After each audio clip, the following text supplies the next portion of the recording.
Deus, ainda bem que eu vim, aleluia. Ezequiel capítulo 37, quem achou, diga amém. Nós vamos ler o texto e até lá você vai confundindo o inimigo aí aonde você estiver, tá?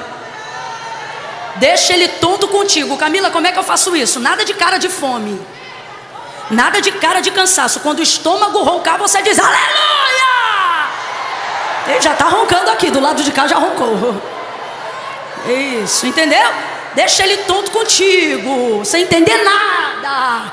Você vai sair daqui hoje igual Jesus, ainda antes do almoço, com a barriga roncando. Teu espírito vai estar tão alimentado que alguém vai dizer, corre para comer, e você vai dizer, minha comida e minha bebida é fazer a vontade daquele que me chamou. Crentão, fortão, aleluia. Ezequiel capítulo 37, quem achou, diga amém. Diz assim o texto: veio sobre mim a mão do Senhor, e Ele me levou no Espírito do Senhor, e me pôs no meio de um vale que estava cheio de ossos, e Ele me fez andar. Em outras versões, e Ele me fez passar. Me fez. Ele me fez. Diga comigo, Ele me fez. Ele me fez. Me fez andar ao redor deles, e eu vi que eram muito numerosos sobre a face do vale, e eu vi que estavam sequíssimos. E ele me perguntou, filho do homem, poderão viver estes ossos? E eu disse, Senhor Deus, tu sabes. Então ele me disse, profetiza sobre esses ossos e diga-lhes assim: ossos secos, ouçam a palavra do Senhor. Assim diz o Senhor Deus a estes ossos: farei entrar em vós o Espírito e vivereis. Porei nervos sobre vós, farei crescer carne sobre vós, estenderei sobre vós pele, porei em vós Espírito e vivereis. E então sabereis que eu sou o Senhor, porquanto profetizei como se me deu ordem. E enquanto eu profetizava, houve um ruído, um barulho, e os ossos se ajuntando cada osso ao seu osso. E olhei, e vieram nervos sobre eles, e cresceu carne, e estendeu-se a pele sobre eles, mas não havia neles espírito. Então ele me disse, profetiza ao Espírito, profetiza ao Filho do Homem, e dize ao Espírito: assim diz o Senhor Deus, vento dos quatro ventos, ó Espírito, e assopra sobre estes mortos para que vivam. E profetizei como ele me ordenara. Então o Espírito entrou neles, e viveram, e puseram-se em pé um exército grande e extremo. E você diz amém por essa palavra? Senta dando glória a Deus aí, você que pode.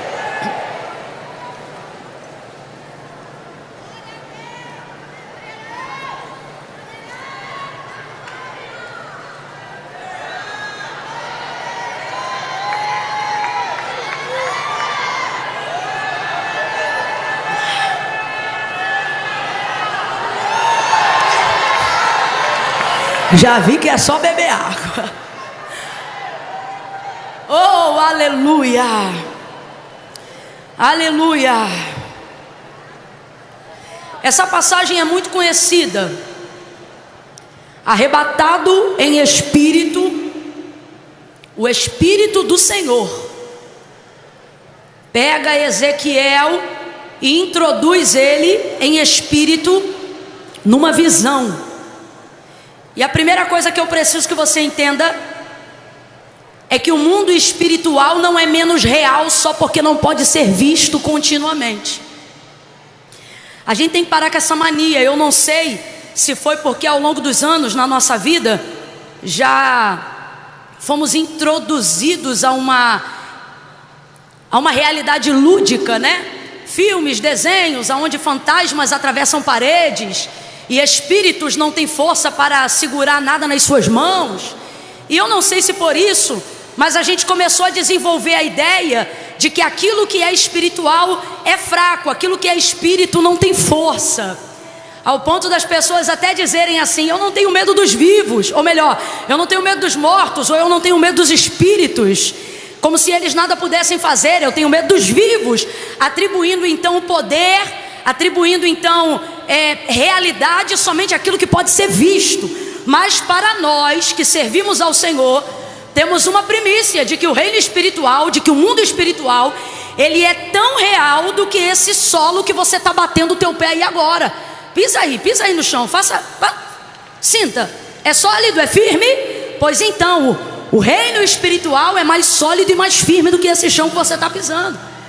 Eu sempre digo isso, esse chão que você está pisando, se a gente entrar aqui com uma britadeira e arrebentar com ele em 24 horas, a gente muda ele de lugar. Agora, a palavra de Deus, que é a representatividade de quem Deus é, né? No princípio era o verbo estava com Deus e o verbo era Deus. Então veja, a palavra de Deus que manifesta quem Ele é, ela é espírito. Ele diz: minhas palavras são palavras de vida e de espírito.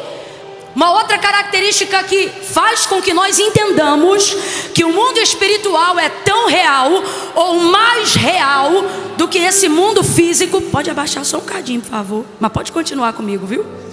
Que esse mundo físico é real e o mundo espiritual a qual servimos é tão real quanto esse mundo. É a característica do nosso próprio Deus. Deus é espírito. Vamos lá? Deus é o quê? Deus é o quê? E aí eu te pergunto, Deus é fraco porque é espírito, gente? Não! O nosso Deus é espírito. No céu não entra carne e sangue. Nosso Deus é espírito. Todas as coisas que Ele fez sendo Deus. E Ele é espírito. Gênesis capítulo de número 1. No princípio a terra era sem forma, vazia. Havia trevas sobre a face do abismo. O Espírito de Deus, o Espírito de Deus é. Bora, você vai entender já já. Deus é. O Espírito de Deus se movia sobre a face das águas. E disse Deus: haja luz, e houve luz. Deus manifestou tudo que existe e há por intermédio da sua palavra. Então a palavra de Deus é capaz, porque a palavra de Deus manifesta quem Ele é. E quem é Deus? Deus é espírito. Por isso ela é mais forte do que tudo que existe, porque ela está acima de tudo que existe, e ela é antes de tudo que passou a existir. Olha o que o autor da carta aos Hebreus vai dizer: porque céus e terra, tudo que existe e tudo que há, não foi feito por prova aparente do que se vê, mas antes foram criados pelo poder da sua palavra. Palavra é concreta. Quando você fala alguma coisa com a sua boca, a palavra ganha vida na sua boca. As letras vão saindo como tijolinho e montando alguma coisa imediatamente diante de você. É assim que funciona, gente? É assim que funciona? Não consideramos as palavras com a mesma potência da área dos sentimentos e das ideias. Ela está numa conjuntura de invisibilidade, aonde não pode ser tocada, mas é real.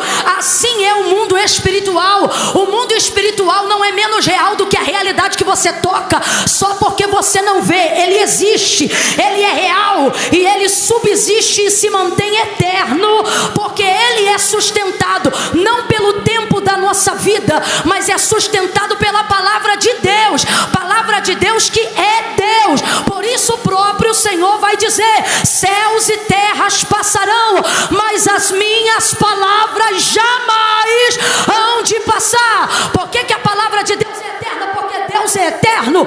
Por que a palavra de Deus se mantém fiel? Porque a palavra de Deus expressa quem Deus é. E tudo isso que nós estamos colocando aqui trata-se de uma realidade espiritual. Abra comigo a sua boca agora e diga assim: realidade espiritual.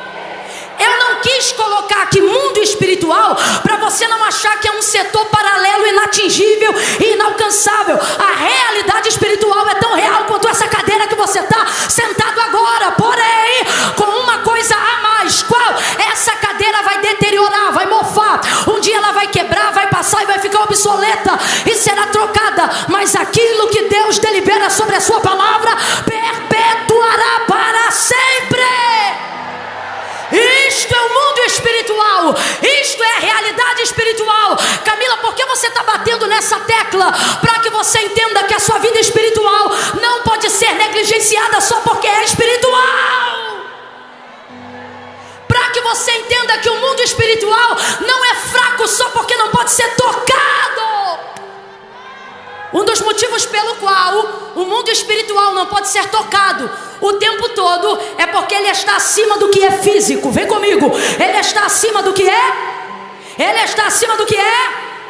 Na organização da tricotomia do nosso ser, a palavra é dividida da seguinte maneira: espírito, alma e corpo. Exatamente nessa ordem que eu estou empregando aqui e agora. Espírito, alma e corpo. Diga a ordem você. Qual é a ordem?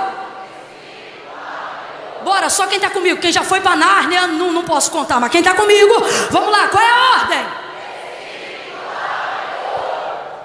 Não é coincidência, não está de maneira aleatória essa ordem. A ordem é espírito, alma e corpo, porque o espírito está em primeiro lugar. O espírito governa sobre a alma, coloca ela em equilíbrio. A alma manifesta a sua expressão e o corpo obedece os sentimentos dela. Por isso essa ordem, espírito, alma e corpo. Então vamos lá, de quem é a prioridade? Vamos lá, de quem é a prioridade? Mas vamos falar a verdade, vamos jogar limpo com Deus no altar nessa manhã. Por que às vezes estamos aparentemente com a terapia em dia para arrumar a alma, com a atividade física em dia nos nossos treinos ou no nosso desejo de ter uma vida mais saudável, mas a realidade é que não estamos desfrutando de qualidade de tempo nem da nossa vida própria. E por que isso está acontecendo? Porque desocupamos o lugar aonde o Espírito deveria ter prioridade. Camila, isso não é verdade não. Eu tenho Deus acima de tudo, irmão. O amor não se constitui em palavras, ele é como a fé, ele se constitui em obras. Para que aquilo que você fala seja verdade, estas palavras precisam ser acompanhadas de uma atitude, senão elas serão apenas fala. Será que você nunca parou para pensar que Jesus nunca disse eu te amo para ninguém, mesmo sendo dono do amor? Parece esquisito, talvez você ainda não tivesse pensado nisso até hoje, mas eu quero convidar você a pensar nisso só por um minuto. Deus é amor. Deus é... Você disse o quê? Que ele falou assim? Falou? Como ele falou? Alá, ó. Então veja, ele nunca verbalizou. Então é isto que eu me refiro quando eu digo que ele nunca disse. Deus é amor. O que João disse que Deus é? Deus é... Quando Jesus disse, vou para o meu Pai preparar lugar para vocês, os discípulos, na tentativa de segurá-lo, vai dizer assim, Senhor, mostra-nos o Pai, como quem diz, fala para a gente quem ele é antes do Senhor ir. Aí ele vai dizer assim, ora, vocês ainda não têm de vista o Pai? Entendam, quem vê a mim vê o... Porque eu e o Pai somos... Então vamos lá, Jesus é Deus, sim ou não? Jesus é Deus, sim ou não? E Deus é? Deus é? Então Jesus é o quê? Jesus é o quê? Jesus é a expressão material. Jesus é a expressão física. Jesus é a expressão carnal do amor de Deus. Deus não disse verbalmente à humanidade, eu te amo. Jesus nunca disse a nenhum dos seus discípulos verbalmente falando, eu te amo. Mas o tempo todo as suas ações eram baseadas no amor. O texto de João 3,16 vai dizer o que para a gente sobre o amor de Deus? E Deus amou o mundo de tal maneira que falou, não, que entregou o seu Filho, que deu para que todo aquele que nele crê não pereça, mas tenha vida eterna. Então o amor não se constitui em palavras. Deus não diz que ama dizendo que ama, não que ele não possa dizer, mas quando olhamos para a realidade do mundo espiritual, vemos que o nosso Deus, que é Espírito, se manifesta em mais matéria do que qualquer ser humano, se manifesta em mais matéria do que qualquer estátua, ídolo constituído por mãos de homens. Ele está dizendo, vocês falam de amor, eu amo. Vocês falam de amor, eu amo. E ama como? Amo me entregando, amo trabalhando, amo cuidando, amo curando. Ele está dizendo, o meu amor está na vida que eu dei e que eu tenho com vocês. Então veja, Deus é espírito, mas se relaciona com a gente pessoalmente. Deus é espírito, mas se relaciona com a gente num campo de tangibilidade e não num campo de ideias ou abstrato. Quem está entendendo até aqui, diga amém. Por que eu estou dizendo isso? Porque eu comecei relatando a visão de Ezequiel. O Espírito do Senhor me tomou em espírito e me levou para o meio de um vale que estava cheio de ossos. Os ossos estavam sequíssimos. Aí alguém pensa: Camila, mas isso é uma visão. E justamente por isso precisa ser levada com mais seriedade do que qualquer outra coisa, porque o mundo espiritual vem em primeiro lugar. Buscai primeiro o reino de Deus. Aí eu te pergunto: o reino de Deus é de lá ou é daqui? É de cima ou de baixo? É da terra ou é da glória? Agora, quem ele coloca em escala de prioridade na nossa busca? O reino, que é espiritual. Buscai primeiro o reino dos céus e a sua justiça, e todas as outras coisas serão acrescentadas. Por que não está tendo transbordo? Por que não está tendo acréscimo? Porque nós estamos buscando todas as coisas por último. O mundo espiritual. Quantas vezes você está fazendo um trabalho e o Espírito Santo te convida para orar, e você diz: quando eu terminar esse trabalho eu oro. Quantas vezes você está dirigindo, o teu coração está queimando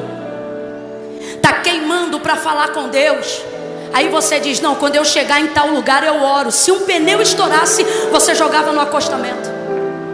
Mas porque o Espírito de Deus, ele pode esperar. Oh, aleluia. Aleluia. Filho, a gente tem uma coisa mais parecida com órgão assim, tipo igreja americana, tem aí? Alguma coisa mais assim? Pesadão, eu quero pesadão.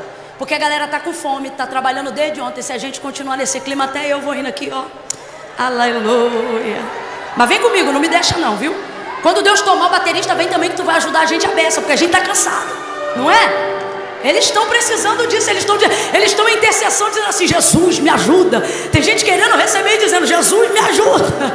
Não é? Aleluia. Isso. Aí tu faz assim, ó. Vem intercalado. Viu que eu fiquei doida? Fica doido comigo. Enquanto eu não endoidar, tu não vem não. Tá show, tá show, tá show. Aí, eita, aleluia. É esse aí, a pegada é essa, perfeito. Então veja, não é porque é espírito que é fraco, mas não estamos dando prioridade ao espírito. E é por isso que estamos frequentando cultos, tendo devocionais de 15 minutos. Eu não ia falar, mas Deus está mandando eu dizer. Você quer profundidade, irmão? Você quer incendiar dando devocional de 15 minutos? Eu não estou falando para quem está tomando leite, estou falando para quem já está comendo pão, tá? Para quem não serve, não coma, senão você vai entalar. Agora, meu filho, você já é crente desde que nasceu, conhece o batismo do Espírito Santo com fogo, quer viver chamada, quer viver ministério, mas não consegue dedicar para Deus mais do que 15 minutos de oração. Deus está dizendo: você sente necessidade de um romper, mas não rompe. E Deus está dizendo: não é porque eu não tenho promessa, é porque você quer basear o nosso relacionamento numa falta de prioridade. Quando eu tiver tempo eu oro, outro dia eu oro, amanhã eu começo a campanha, segunda-feira eu melhoro. Deus está dizendo, e a receita é simples. Tu não percebeu ainda que a tua vida não está aonde eu disse que ela deveria estar? Não é porque a minha palavra não tem poder, mas é porque você não me dá prioridade. Você não me dá mais prioridade. E por que não dá prioridade? Porque você acredita que aquilo que você toca e que aquilo que você vê é mais real do que o mundo espiritual. Mas nesta manhã Deus me trouxe aqui para dizer: ajusta a tua frequência, porque foi o mundo espiritual que deu vida ao mundo físico. Não foi o mundo físico que deu vida ao mundo espiritual. E disse Deus: haja luz. Completa aí para mim, por favor. E disse Deus: haja luz. Ele liberou a palavra, vem comigo. Ele liberou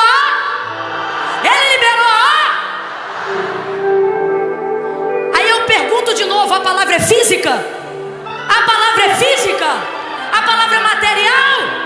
Mas veja como foi o que é espiritual que trouxe a realidade que hoje você toca. O que é espiritual que trouxe hoje a realidade que você vê. O que é espiritual é que trouxe hoje o cumprimento das promessas que você vive. Você não tem vivido melhor, e agora eu me dirijo àqueles que poderiam contar testemunhos de promessas que se cumpriram na sua vida. Você hoje não tem estes testemunhos porque recebeu uma herança. Você hoje não tem estes testemunhos porque recebeu uma educação e um diploma numa escola exemplar. Pega um crente que foi tirado do monturo e colocado entre os príncipes da terra e pergunta para ele: qual é a tua história? Ele vai começar a história dele dizendo: então, Deus liberou sobre mim uma palavra, e aí desde que ele liberou essa palavra, esta palavra começou a se cumprir, ela começou a me perseguir, esta palavra me envolve, esta palavra me guarda, esta palavra guarda a minha casa, é por esta palavra que eu vivo, é por causa desta palavra que o diabo não me mata, é por causa desta palavra que o carro capotou e eu não morri, é por causa desta palavra que a cova abriu e eu não desci, é por causa desta palavra que eu ainda ensaio no playback, é por causa desta palavra que eu ainda ofereço contatos e convites de agenda. Alguém diz: ninguém te conhece, e você diz: mas eu caminho debaixo de uma palavra espiritual, uma palavra que vem de um mundo que não é esse. Como é que você viveu a cura desse câncer? Ele vai dizer: porque o médico disse 3 meses, mas Deus disse: a última palavra na tua vida é minha. E ele acrescentou: sempre foi a palavra, mas agora dedicamos mais tempos a cursinhos científicos. Nada contra, irmãos, o estudo e o conhecimento. Deus sabe, eu amo a área do conhecimento, eu amo a ciência, eu amo a psicologia, mas todas elas estão em plano secundário. Inclusive eu nem dedico tempo de estudo para aquilo que contraria o que a Bíblia diz, porque para mim a Bíblia é, como disse o escritor e poeta Rui Barbosa, se colocar ela no meio, ela é o centro de todos os livros. Se colocar ela no fundo, ela é a base de todo entendimento. E se colocar ela no topo, ela é a coroa de toda a ciência, a palavra de Deus. A igreja está aqui por causa da palavra de Deus. Me mostre outra instituição que tenha subsistido há mais de 2000 anos sem ter nenhum tipo de conchavo, contrato ou permanência social. Não tem. A igreja permanece pelo mesmo motivo que Deus guarda e guardou Filadélfia. Ele disse: tendo pouca força. Ele disse 7 igrejas, mas a Filadélfia, ele disse: tendo pouca força física, porque força fala daquilo que eu tenho, força fala daquilo que eu posso. Olha o que ele diz: tendo pouca força, guardaste a minha palavra. Oh, e não negaste o meu nome. Agora, isso tudo é espiritual. Isso tudo que nós estamos falando aqui é? Abre essa boca santa. Tudo que estamos falando aqui é espiritual. O que está acontecendo? Como nós temos nos relacionado com o mundo espiritual? Como algo que pode ser cultivado durante 10 minutos em um dia? É só isso mesmo? É sério que o tempo que a gente passa maratonando uma série ocupa mais tempo na nossa vida, ao ponto de não conseguirmos ler um capítulo na Bíblia por dia? Depois você não entende porque ora e a tristeza não sai, porque repreende e o demônio não obedece. Ele está vendo a anemia espiritual que nós estamos desenvolvendo. Deus está dizendo: desde quando o mundo espiritual se tornou tão irrelevante para você? Será que você não entende que numa escala de prioridade para os que servem ao Senhor, sim, o mundo espiritual vem primeiro? Olha o que Salomão disse. Olha o que Salomão disse: se o teu espírito estiver de pé, ele levantará todo o corpo. Mas se ele estiver abatido, quem pois o animará? O que ele está dizendo? Cuida da tua vida espiritual, que o Espírito vai militar pela tua alma e pelo teu corpo. E a alma é egoísta. E o corpo? Mais ainda, o corpo é carnal, é natureza humana. Você acha que teu corpo queria estar aqui agora? Eu louvo a Deus pela vida daqueles que decidiram assentar e alimentar o Espírito.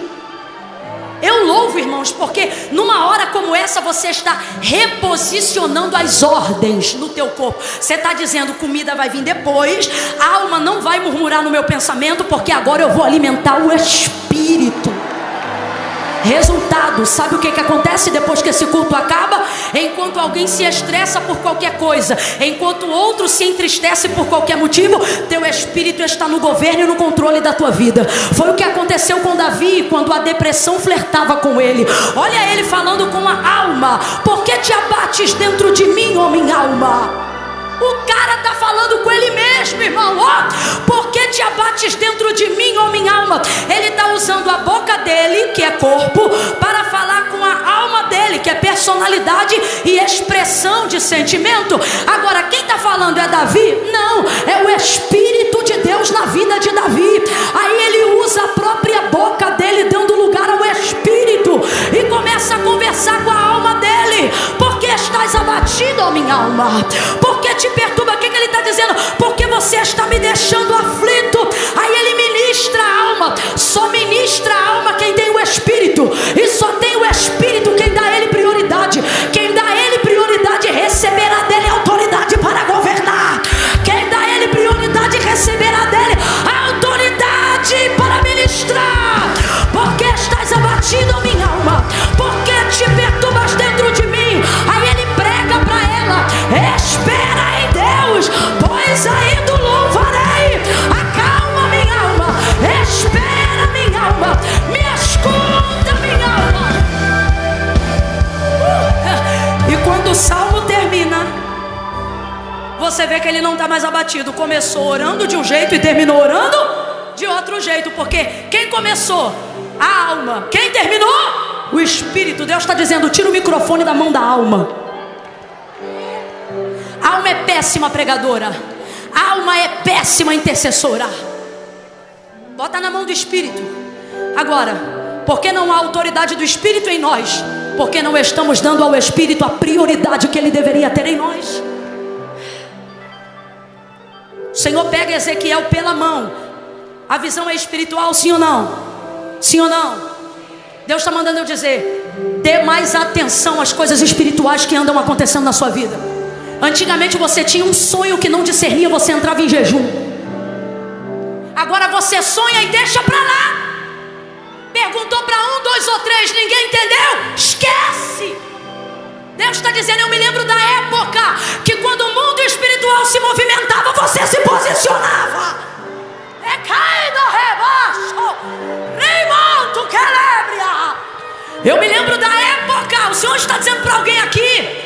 Ele está dizendo que antes do jornal notificar, no quarto eu já te contava o que ia acontecer. Vai, Johannes. Com todo respeito, mas há um clamor do Espírito nessa noite. Ele começa para mim e ele invade essa igreja para quem tem ouvidos poder ouvir. E ele está dizendo: cadê você no mundo espiritual? Que eu não te vejo mais lá.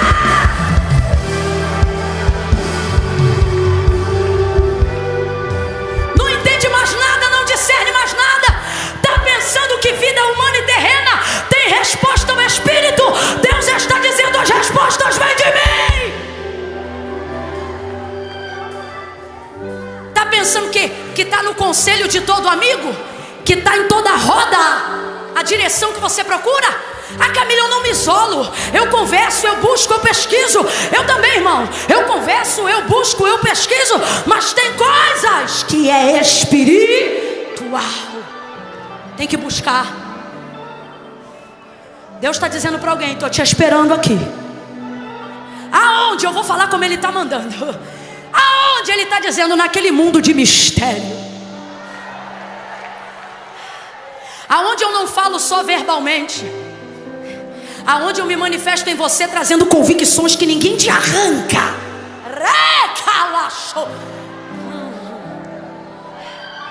Eu sou de um tempo que crentes não eram de fato tão bons na retórica, no vernáculo, no vocábulo, mas quando eles tinham de Deus uma palavra e uma convicção, a gente perguntava: vou fazer tal coisa? E o crente dizia: não, eu não vou. E por que não? Ele não sabia explicar e ele dizia: eu não sei, eu só sei que eu não devo ir.